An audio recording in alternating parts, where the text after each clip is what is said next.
Le manque de compréhension a conduit l'être à créer une existence en dehors de lui-même et à lui accorder une souveraineté qu'en réalité, elle ne possède pas.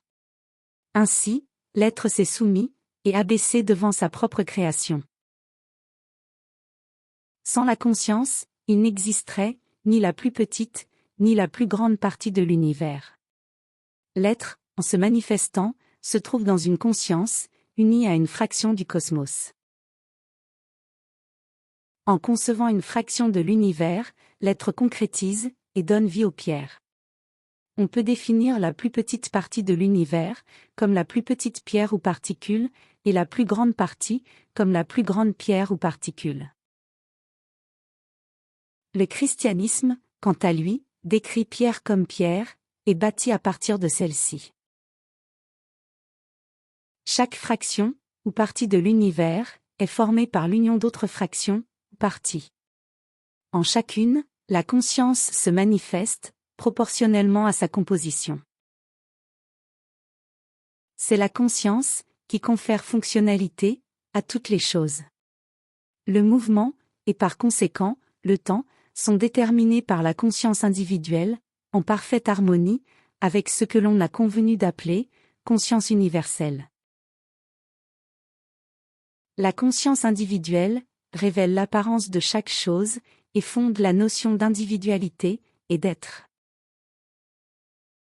Identifier petitesse ou grandeur chez les êtres est une manifestation de l'arrogance, générée par l'ignorance.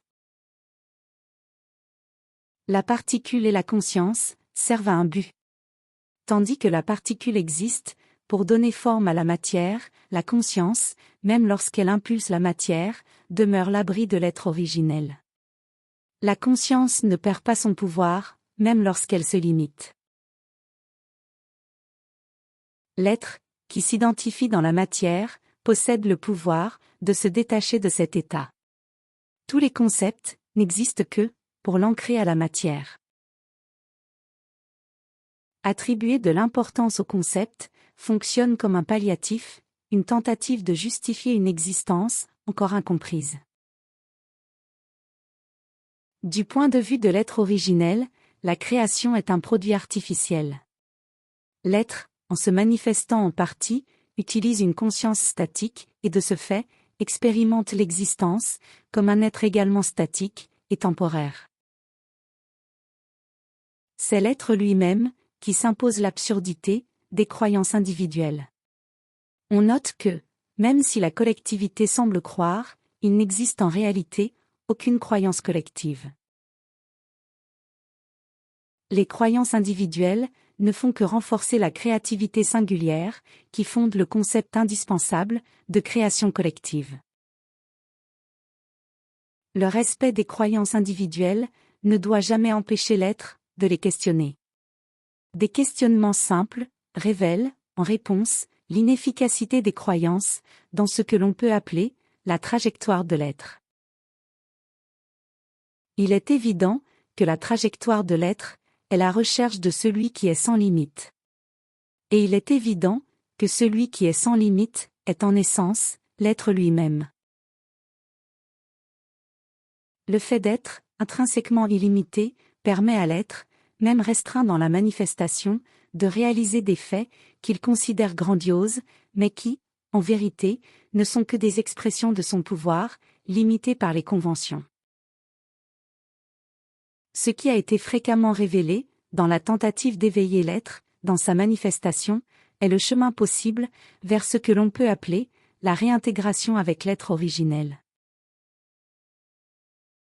Ce rappel que la conscience réclame montre que ce chemin unique ne dépend ni de figure mythique, ni de Dieu, Fils de Dieu, ou homme sanctifié ou divinisé.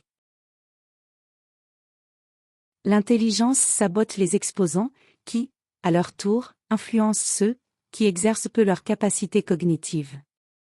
La légion de suiveurs et de croyants en figure mythique légitime les croyances par commodité et dans de nombreux cas, par simple nécessité de survie. Dans ce rappel réclamé par la conscience, réside néanmoins l'enseignement que ce chemin unique traverse la conscience elle-même, qui abrite l'empire du moi réel. que l'on abandonne les croyances, et que l'on recherche le silence, de la propre conscience.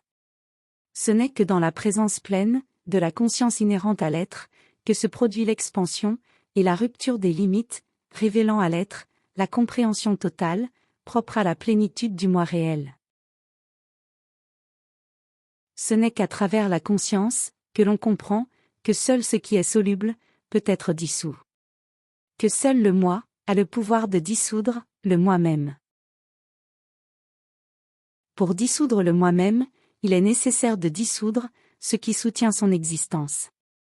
On peut comprendre le moi-même, comme la personnalité. L'essence, en tant qu'outil, confère un sens à ce qui, en essence, est inexistant.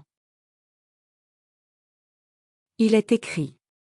Dissout les histoires, en dissolvant les sens, et entre dans la vie. Dissout la vie, et découvre le moi. Dissout le moi, et transcende le principe.